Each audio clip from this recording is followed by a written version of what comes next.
Life feeling a bit ordinary? Travel choices a bit tame? Head beyond the asteroid belt for an out-of-this-world experience. Welcome to Jupiter, home of high adrenaline adventure. Plunge into its mysterious depths. You drop through the clouds, it would get darker and darker, hotter and hotter. At the center, the temperatures are hotter than the surface of the sun, and the pressures are unimaginably high.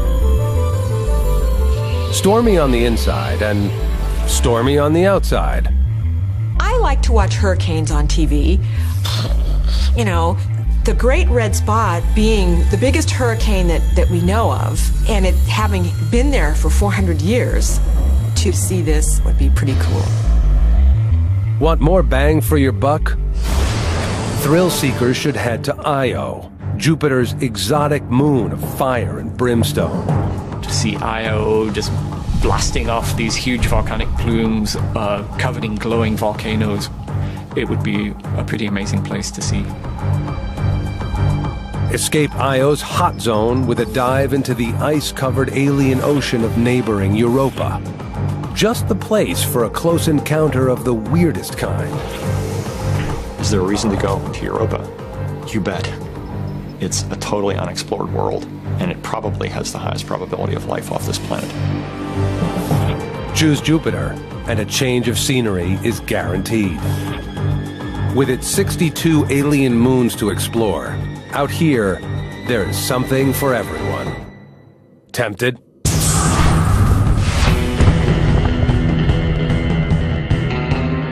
There has never been a better time to take a giant leap to where no human has gone before. To follow in the footsteps of our robot pioneers and explore the planets of our solar system.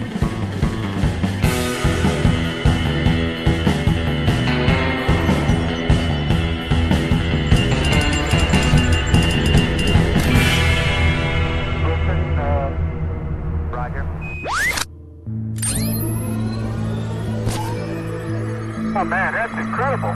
My golly, this time goes fast. A tour of the solar system wouldn't be complete without a visit to its largest planet. But with the grandest sights, biggest dangers, and greatest mysteries all on the itinerary, it pays to brush up before blast-off. Consider this your personal guide to exploring the kingdom of Jupiter.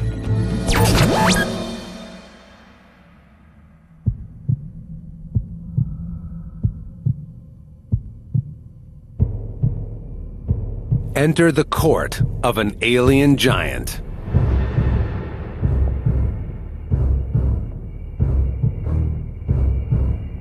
Jupiter is one of the most spectacular places in the solar system. If you are approaching by spacecraft, you could see from a long distance the cloud patterns of Jupiter. It's incredibly complex, constantly changing multicolored clouds that are like nothing else in the solar system.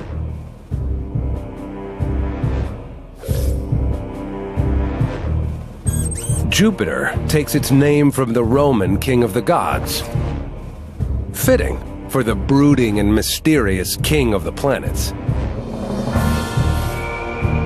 Calling it the biggest planet in the solar system doesn't do it justice. Jupiter is a world so roomy that it could swallow every planet and moon in the solar system and still have room for more.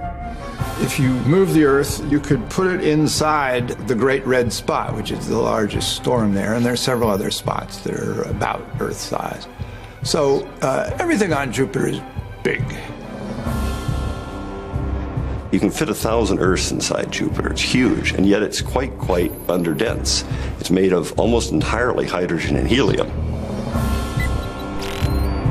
This giant gas bag is built from the flimsiest materials in the universe. But for all its squishy bulk, it's a great little mover. Jupiter spins at such breakneck speed that it bulges at the equator. So fast, in fact, that a day here lasts less than 10 hours. the shortest of all the planets.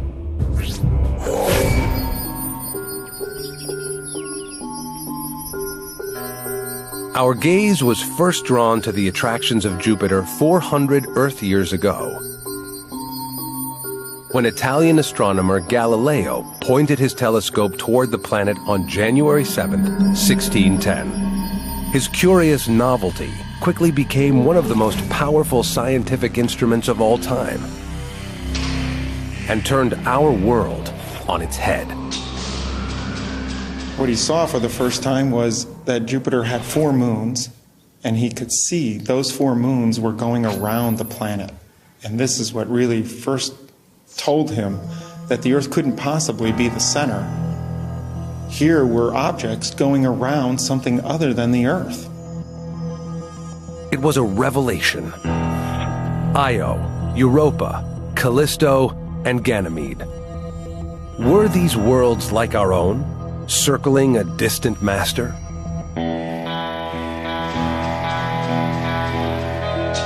It's a cosmic experience anyone with a backyard telescope can have.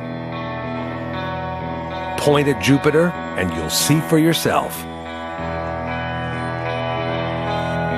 Jupiter is like a little miniature solar system by itself. It has many moons, 4 of which are very large and bright, the rest of which are very small and faint. But these moons are all different. The court of the king of the planets is crowded. At last count, an entourage of 62 moons was in attendance, all dancing to Jupiter's heavy gravitational tune. It's even crowned by a trio of faint gossamer rings.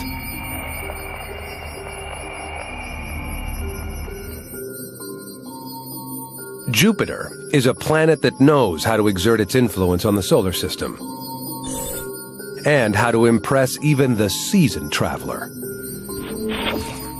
You can fly around the Earth in a jumbo jet in less than 2 days. Try this on Jumbo Jupiter, and you'll be in the air for 3 solid weeks, refueling about 50 times. Not only will you get sick of the food, there's nowhere to land. You don't actually have a surface of Jupiter.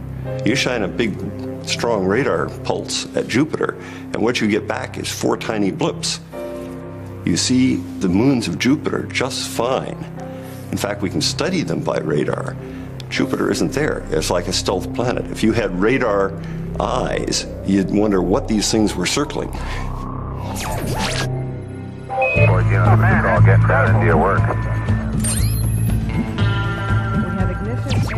For a stealthy planet, Jupiter makes a big blip on the space travel radar, and it's a target worth the trip.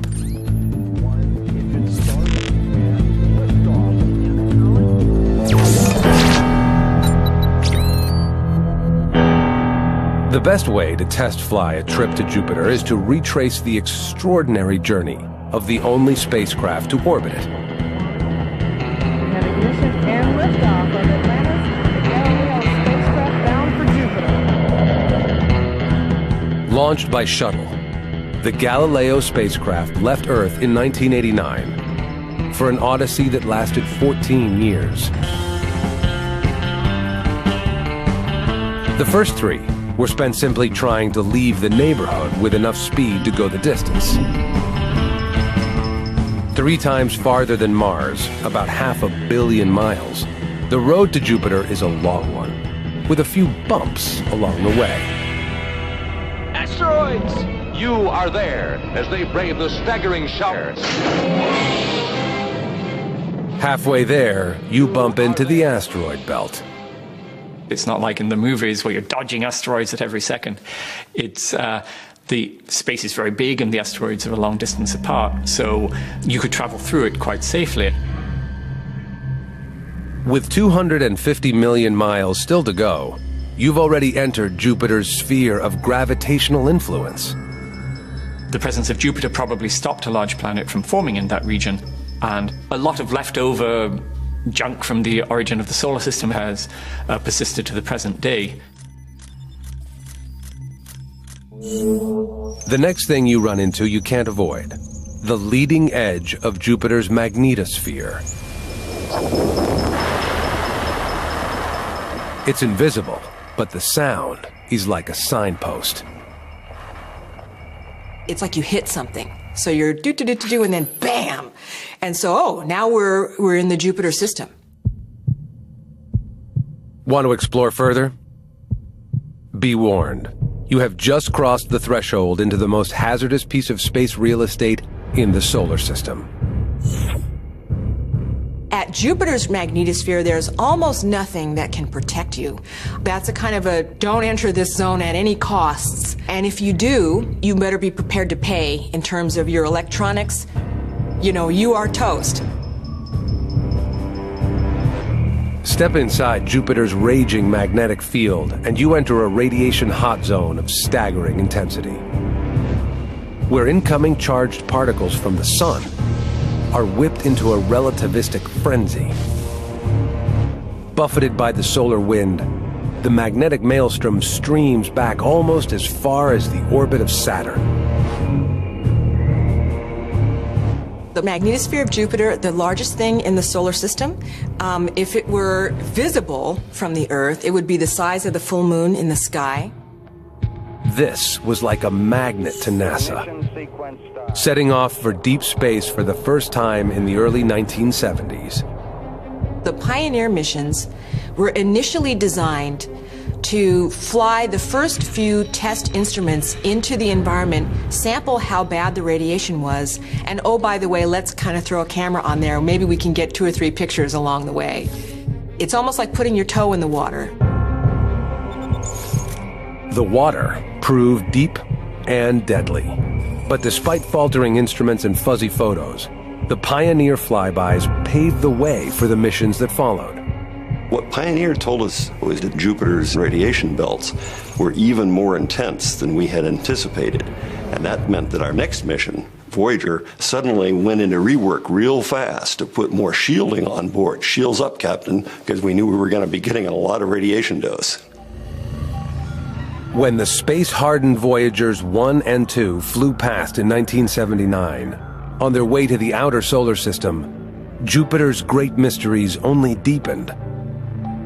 How were these powerful magnetic storms generated inside a giant ball of gas? Why was one moon boiling with volcanoes, while its neighbor remained covered with ice? And what lies beneath Jupiter's clouds? It was Galileo's mission to investigate.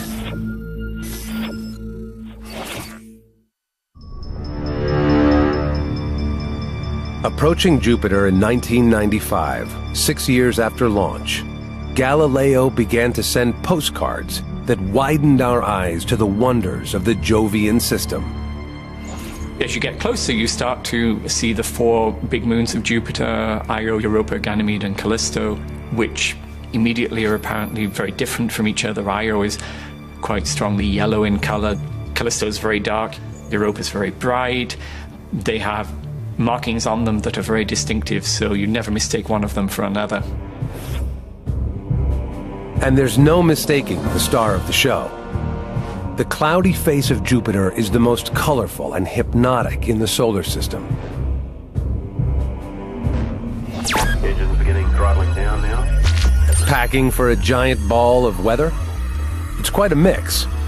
Cold and dry, hot and steamy, poisonous and pressurized. It's best to dress for everything.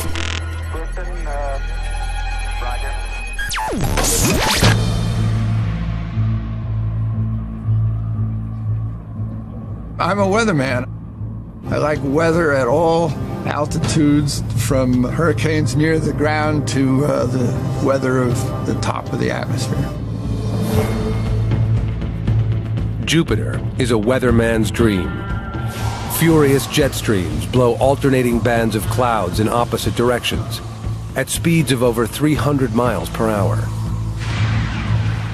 Lightning that's 10 times more powerful than on Earth. Hailstones that could be the size of footballs. It's wild out here, but surprisingly predictable. We can make a weather forecast for Jupiter more successfully than we can make one for the Earth. If you want to take close-up images of the Great Red Spot, you'll have to know where the red spot's going to be 2 or 3 weeks in advance. And now you could never do that with a storm on Earth, but it was not difficult on Jupiter because the red spot is so well behaved. It just chugs along.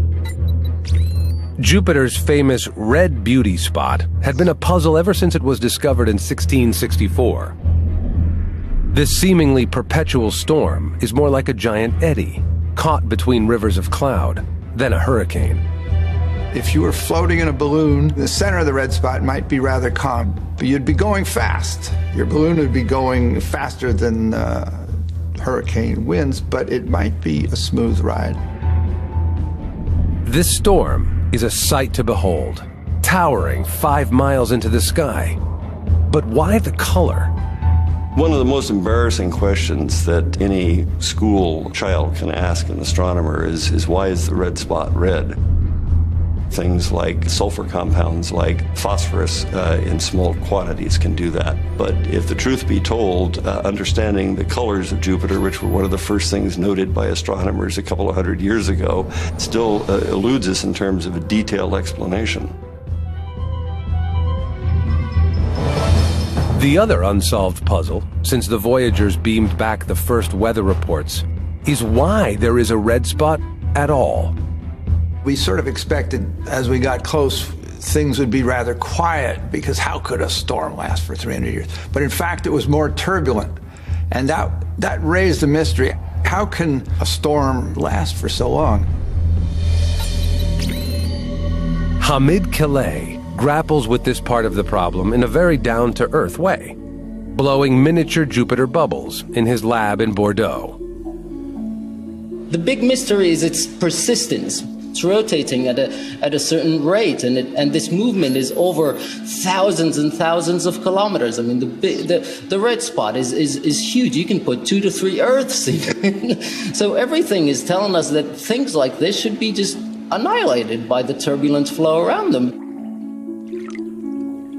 By heating a half-soap bubble through contact with a metal surface, he mimics how the thin fluid atmosphere of Jupiter might respond to heat rising from deep inside the gas ball planet. Sure enough, swirling storm patterns emerge spontaneously. The interest of the soap bubble, or at least this one, is that we get single vortices that generate. We don't do anything to generate them, and they just nucleate out of the blue, basically, out of the turbulent motion around them. Space agencies spend billions of dollars to send spacecraft to look at these things. Hamid Calais' approach lets you explore Jupiter without leaving your bathtub.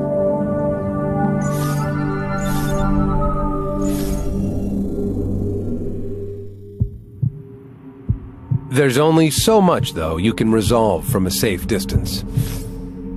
To get to know the planet's heart and soul, you'll need to take the plunge.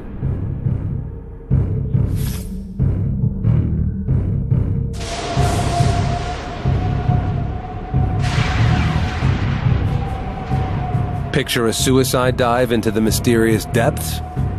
Relax. Galileo's already done it for you. We separated the probe from the Galileo mothership. We were flying in toward Jupiter, basically a ballistic bullet. The Galileo probe went in at an unbelievable speed because Jupiter's gravity just accelerated it on the way in. Now, you've seen pictures of meteor fireballs in the Earth's atmosphere. Well, this is hundreds of times worse in terms of the heat and shock. It was more like sitting in front of a nuclear blast. The violence lasted only minutes. On December 7th, 1995, the probe dropped through alien skies at about 60 miles an hour and with all instruments blazing. In terms of what it might look like, it's not dissimilar to the upper atmosphere of the Earth. If you were descending along with the Galileo probe and looking out the window, you would see some thin cirrus clouds go by, then you might see some other clouds that might be somewhat strange. but it would be like dropping into an alien chemical factory. These clouds not only look strange, they really stink. You have more than one substance forming clouds on Jupiter. Ammonia, which is cleaning fluid, then H2S, which is the rotten egg gas, and then below that is water. Like giant thunderheads, these deep water clouds are the source for Jupiter's ferocious lightning. Things are getting hotter now, and the pressure's heavier. Then the clouds end. If you imagine going through the cloud decks of Jupiter and emerging from underneath the base of the water clouds, it would be like breaking out into clear skies and descent on an airliner on the Earth.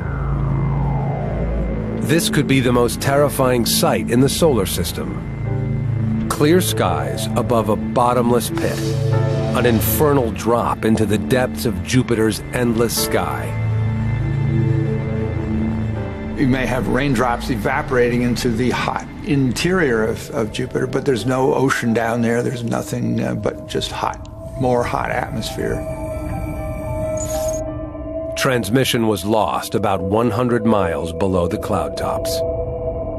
Just hours after we lost contact with the probe, it descended into part of the atmosphere where the probe material itself would have started evaporating. So in sort of a Zen closure, our atmospheric probe became part of the atmosphere it was studying.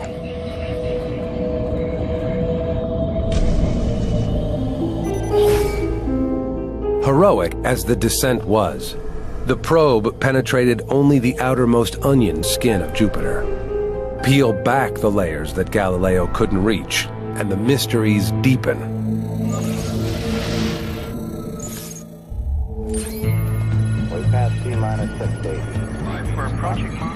We must now travel to the very strange heart of Jupiter to answer a true cosmic puzzle. How a gas giant is born. There is no boundary to run into, no concrete surface. But far below the clouds, the pressure squeezes hydrogen from a hot gas atmosphere into a hot liquid ocean. It's deep. Keep going down another 12,000 miles, and the liquid transforms again into something even stranger. Temperatures and pressures would get to the point where protons lose track of electrons and nuclei lose track of their electrons, and you basically just have a kind of an ionic soup, which is very hard to imagine. It's just like trying to imagine yourself being inside a star, basically. Hydrogen, for instance, goes into what we call a metallic state. It is the electrically conducting fluid that's causing Jupiter's immensely powerful magnetic field. This vast, secret ocean of seething metallic hydrogen, not a molten iron core, is the powerhouse generating Jupiter's dangerous energy shroud. But there is one more mystery hidden inside this giant alien onion. The key to the origin of the planets themselves. 400 years after Galileo first trained his telescope on Jupiter, Scott Bolton is following in his footsteps. Scott is tour director for the next spacecraft to pay the planet a visit. The Juno mission, launching in 2011. Juno's taking the next step beyond what Galileo first showed us, which is the telescope to look at the outside, and we've come up with ways of looking at what's inside of Jupiter. And from this, we'll understand how it was built and how it came to be. From what we understand, the planets formed from the disk of gas and dust swirling around our newborn sun. Matter collided with matter. It was a game of gravitational survival of the fattest. A race that Jupiter ultimately won. Planets, like people, are what they eat. Did Jupiter gobble up most of the abundant lightweight gases first, before all the solid stuff started banging around? Or did it form like all the other planets, but grab more than its fair share of ice and gas from the cosmic chiller. The molecules of Jupiter's first meals, rocks, ice, vapors, or dust, are still trapped somewhere inside. When the Galileo probe measured higher levels of rare and heavy gases than anyone was expecting, things got more complicated. That did not fit any theory of how the planets were made. And so in one quick swoop of time, all the theories of how the planets were made, including the Earth, went out the window. Juno will continue where Galileo left off, trying to unravel the mystery of Jupiter's formation. We do this by looking down deep in Jupiter and understanding first whether there's a solid core in the middle of it. If gravity measurements show no solid core, then Jupiter formed early, like the Sun. With a core, then its birth came later, once solid materials were created. By measuring water content, Juno should also reveal how hot the solar system was when Jupiter formed, and where. Some theories suggest the planet muscled its way in to be closer to the Sun.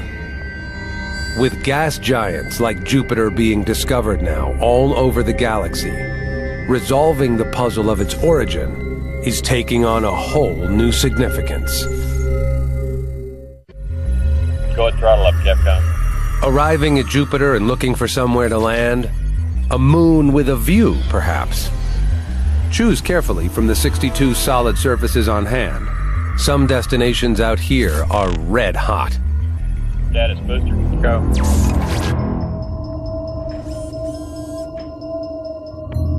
While the atmosphere probe was disappearing into clouds in 1995, Galileo itself skimmed past Moon Io, put on the brakes, and slipped into orbit around Jupiter. Even at this stage, the team knew that Io, about the same size as our own moon, would be one of their prime attractions. This strange, pizza-colored moon orbits the closest of Jupiter's big 4 moons, and it's volcano central. Well, this is one of those cases where the headline for the daily tabloid is actually correct. It's the most volcanic place in the solar system. There isn't any place on the surface where you're not going to find a volcano within 100 miles or so, usually less. And there's enough material coming out of those volcanoes to cover the surface over to a depth of a centimeter every year. Fresh-faced Io has a makeover between every visit. No other world masks its age so well. We were lucky enough to point at a volcano that happened to be having a major eruption at the time. We saw this line of fire fountains, actually so bright that they overexposed the camera, and produced a very dramatic evidence of just how active Io is.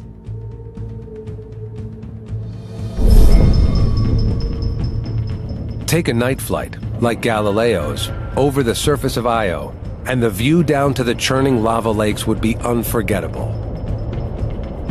Imagine then, a visit to the surface. If I were to lead an expedition to Io, where would I take people?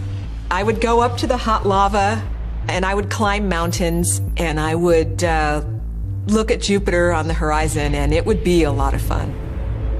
The landscape might look quite a bit like a red and yellow sulfur-painted version of what you would see if you went to the big island of Hawaii, with the interesting additions of the fact that you have a very low gravity field and these geyser-like eruptions of sulfur dioxide gas, which give you a kind of a spray of condensing sulfur dioxide crystals rising up in 100-kilometer high umbrella-shaped plumes and falling back down to the surface.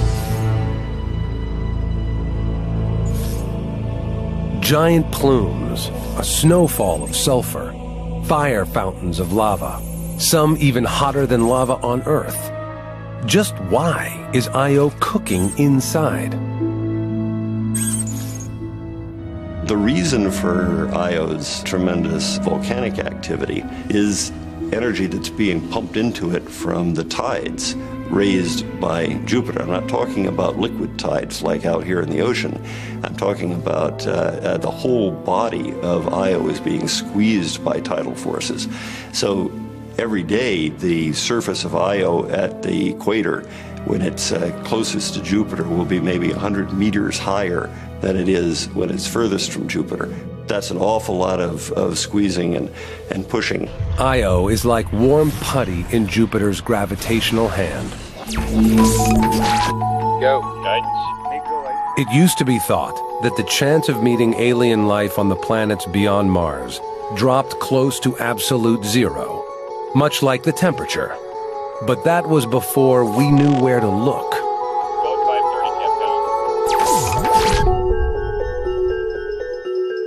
When life on Jupiter was first seriously discussed in the 70s, there was only one place worth considering: the clouds. Perhaps a whole community of aliens could live, drifting above in a Goldilocks zone where it's warm, wet, and sunny, much like plankton floating in the sunlit oceans of Earth.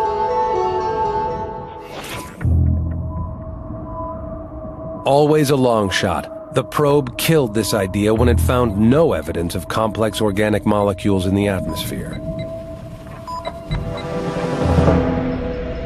But when Galileo took a closer look at Europa, the picture changed.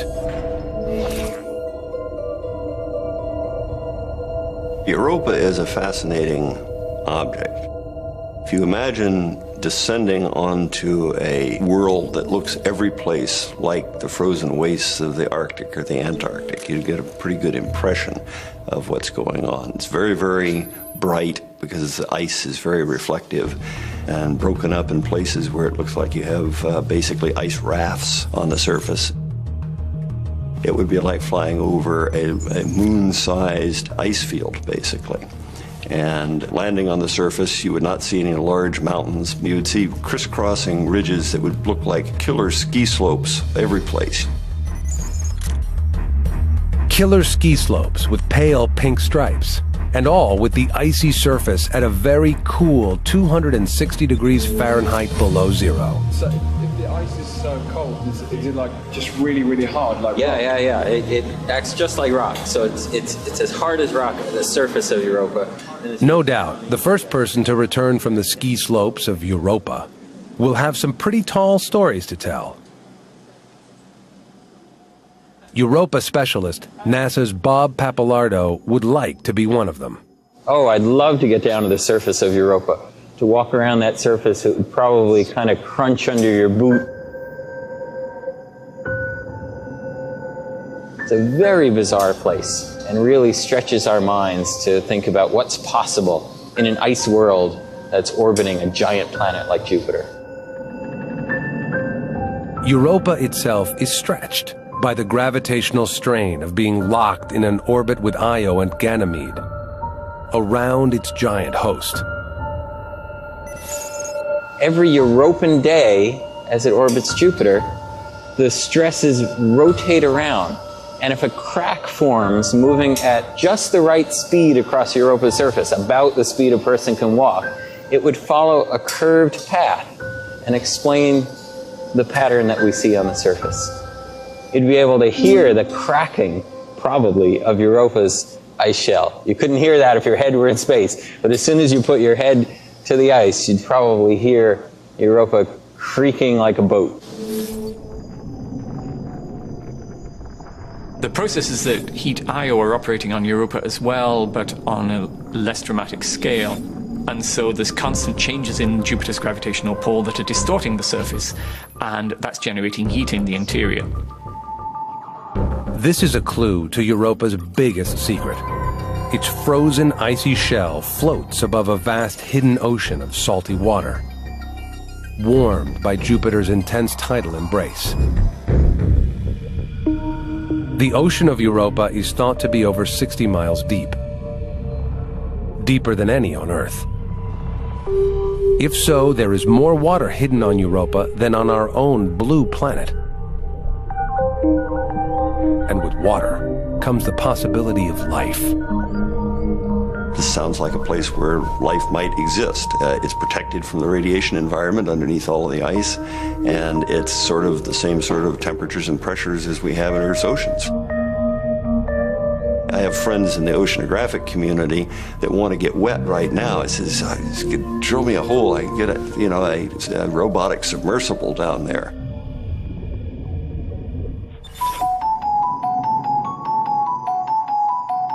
If there is life down here, the challenge is getting to it. What we don't know is how thin or thick that ice covering is. We refer to this as the pizza problem. Sometimes you like thick crust or thin crust. And estimates range from that crust maybe only being a few kilometers thick in places to being as thick as maybe 10, 20, 30 kilometers. There are folks who are starting to think about what it really takes to melt into Europa's ocean.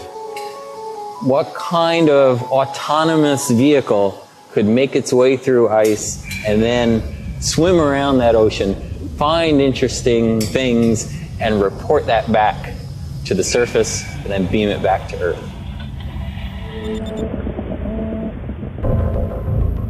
Bill Stone has gone where no man has gone before. A pioneering cave diver and aerospace engineer, he now wants to go diving in an alien ocean some 500 million miles from home. And he's developing the technology to do it. We started off with the idea of two things. One is this gadget that swims has to be intelligent enough to understand where it is. What we wanted to create was a field microbiologist on silicon that did everything that a good microbiologist would go out and do in the field. His Depth X and Endurance Intelligent Autonomous robots have already proven themselves as very capable explorers in impossible underwater situations.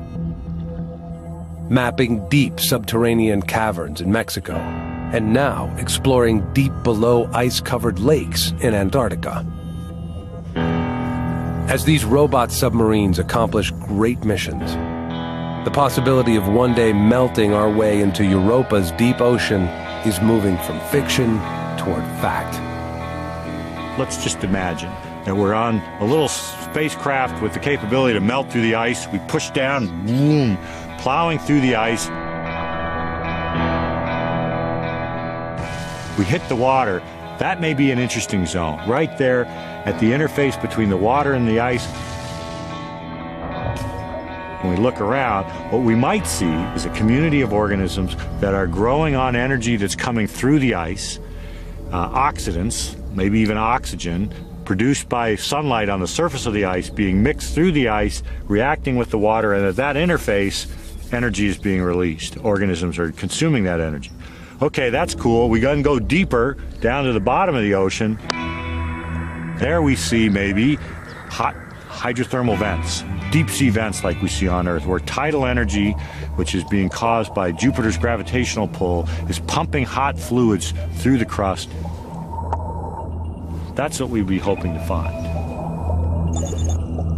On Earth, we have found communities of life doing just fine, cut off from life above, and huddling for warmth and sustenance around volcanic vents in the deep sea.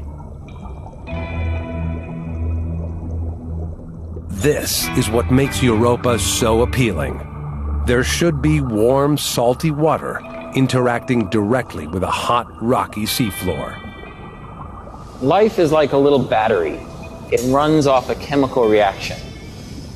If that rocky mantle is hot, then, like black smokers on the ocean floors of the Earth, there could be the chemistry that powers life just pouring into that ocean from hot locations on that ocean floor. Really what we're talking about is probably not dolphins or whales or Loch Ness Monster down there, but instead tiny microbes. But that's not to say that isn't extremely important. If Europa is an environment where we think there should be life, then it's important to know, is there? Does life get going easily given the right conditions? Or, for that matter, if there's no life in Europa's ocean and the conditions are favorable to life, why not? And how rare, then, is life as we know it on Earth? T-minus 60. We're approaching Mach 1. Every time we send a spacecraft to answer questions, we end up asking more. Clearly, a return to Jupiter is in the stars. And there we go. In 2003, with fuel and power running low, Galileo's 14-year odyssey was brought to an end. Deliberately, to ensure Europa remained uncontaminated by an out-of-control spacecraft with a load of earthly bacteria. I was responsible for Galileo's bitter end on purpose. My friends always remind me to say, make sure you tell people it was on purpose. So the idea was to, come into the atmosphere of Jupiter with enough velocity that it would break up and be destroyed, pretty much right away. It's now part of Jupiter. Meanwhile, back on Earth, our return to Jupiter is being planned. In the construction bays at Lockheed Martin, the Juno spacecraft is taking shape, getting ready for its close encounter later in the decade.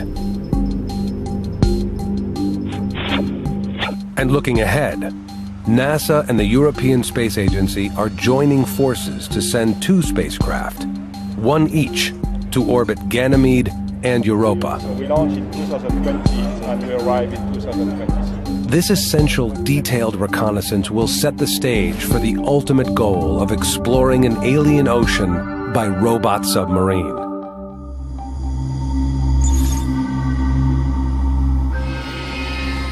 Europa is a good place for robots.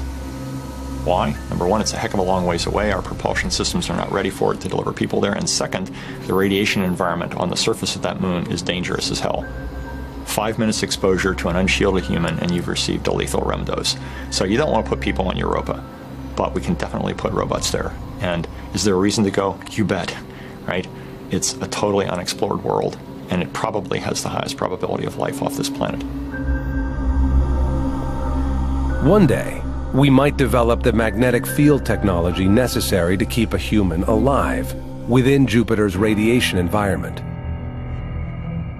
But in the near future, our exploration will continue by machine. The robotic program isn't about robots. It's a profoundly human activity that we're just sending pieces of ourselves out there to do these jobs. Pretty soon you are using the eyes of the spacecraft as your eyes, and you get very attached to your heroic spacecraft, which survives numerous death-defying experiences. If you listen to people who have been involved in these explorations over the years, they say, oh, that was the year we went by Enceladus, or that's the year we went to Neptune. It's very, very much a personal thing. The difference between here starts blurring. To be so familiar with such alien worlds shows how far we've traveled thanks to Galileo, both the man and the robot. And the voyage continues. I'd love to visit Io if I could. It's one of my favorite places in the solar system. You would always have Jupiter hanging in the background, huge and multicolored and constantly changing. It would be a pretty amazing place to see. For a trip to study the weather of Jupiter, I'd get down in the atmosphere where the lightning is being formed, and I'd just look out the window and enjoy the flashes. Europa kind of has it all. I'd love to be able to poke around down there in Europa's ocean. Might there really be life down there? It's probably not something I'll know in my lifetime, but we'll set the stage for the next generation of explorers to find out.